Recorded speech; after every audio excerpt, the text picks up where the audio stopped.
Jadi orang dulu itu ke masjid baca Quran menemukan sesuatu. Orang sekarang ke masjid baca Quran pulang kehilangan sendal. Jadi ada sesuatu yang harus diperbaiki di situ. Tapi bagaimana beliau bisa pintar seperti itu? Datang ke masjid. Sudah sangat terkenal.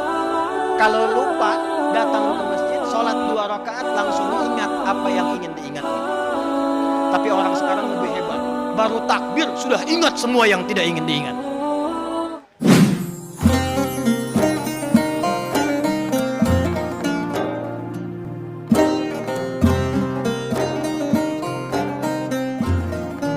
Bapak Ibu, ini masjid, tembok, keramik semua tidak akan jadi kalau tidak ada apa yang disebut dengan ilmu kimia. Ramu semennya. Bagaimana supaya padat? Ilmunya kimia. Siapa yang menemukan kimia itu? Siapa yang menemukan atomnya? Anak-anak SMA sekarang taunya John Dalton. Padahal John Dalton itu belajar dari orang sebelumnya. Orang sebelumnya yang menemukan pertama kali namanya Jabir bin Hayyan. Jabir bin Hayyan kapan menemukan atom? Saat baca surat Al-Hadid. Surah ke 57. Baca surah 57, masuk ayat 25 sampai 26, wa anzalnal hadid, penasaran. Kata Allah, dengan keagunganku aku turunkan besi. Maka dibawa besi ke laboratorium beliau. Dilihat, diamati, dikeluarkan atomnya. Maka dari sinilah kemudian muncul nama atom untuk besi Fe ferrum, F besar E kecil, nomor atom besinya 26. Besi itu, atom itu punya isotop, isotop itu menjaga kestabilan atom supaya kokoh. Yang paling stabil nomornya 26, isotopnya 57. Surah 57 ayat 25 sampai 26. Jadi orang dulu itu ke masjid baca Quran menemukan sesuatu. Orang sekarang ke masjid baca Quran pulang kehilangan sendal. Jadi ada sesuatu yang harus diperbaiki di situ. Ibnu Sina, Bapak Ibu uninga Ibnu Sina? Avicenna? Avicenna itu ahli Quran, hafal Quran, tahu tafsir. Jadi dokter muda otodidak usia 15 tahun. Tapi bagaimana beliau bisa pintar seperti itu? Datang ke masjid. Sudah sangat terkenal. Kalau lupa datang ke masjid, sholat 2 rakaat langsung ingat apa yang ingin diingatnya. Tapi orang sekarang lebih hebat. Baru takbir sudah ingat semua yang tidak ingin diingat. Itu kata Nabi itu. Ya, kata Nabi, kalau ada orang mau sholat, nanti ada setan khusus yang akan menggoda, namanya khanzab. Hati-hati. Wa idza kabbara, kata Nabi, jika orang sudah bertakbir, fayaqulu syaitanu, maka setan akan menggoda, uzkur kada, uzkur kada. Itu setan khanzab, Pak Namina. Kalau nggak percaya silahkan. Nanti begitu mau Jumatan, kita mau takbir masih fokus nih. Tapi begitu mulai takbir, Allahu Akbar. Eta sapi nu dipencit kamari ilaha bade dituangna. Ikannya bagaimana? Jemuran dijemur seperti apa? Handphone belum dijawab, status belum diupdate. Itu baru takbir. Hatta la yash'ural musalli kam raka'atan yusalli. Sampai ada orang yang sholat lupa berapa rakaat dia sedang menunaikan sholatnya. Ada yang begitu?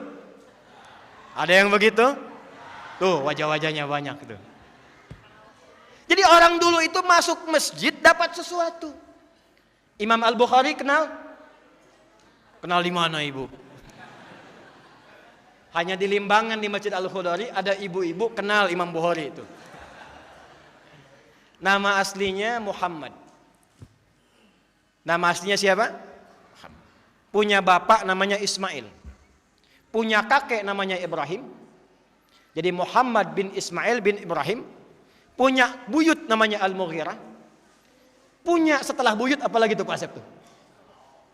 Al-Bardizbah. Muhammad bin Ismail bin Ibrahim bin Al-Mughirah Al-Bardizbah Al-Ju'fi, tinggal di kecamatan Ju'fa, Kabupaten Bukhara, Provinsi Khorasan, negara Uzbekistan sekarang.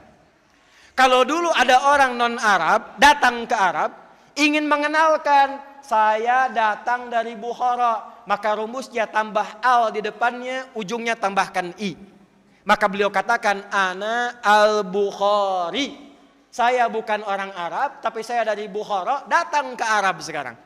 Imam Al-Bukhari itu nulis Sahih Al-Bukhari. 97 topik.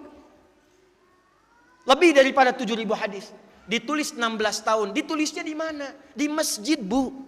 Pak. Ditulis awalnya di Masjidil Haram. Setiap mau nulis satu hadis, sholat 2 rakaat. Sholat 2 rakaat. Selesai sholat, kalau merasakan Allah memberi taufik, tulis satu hadis.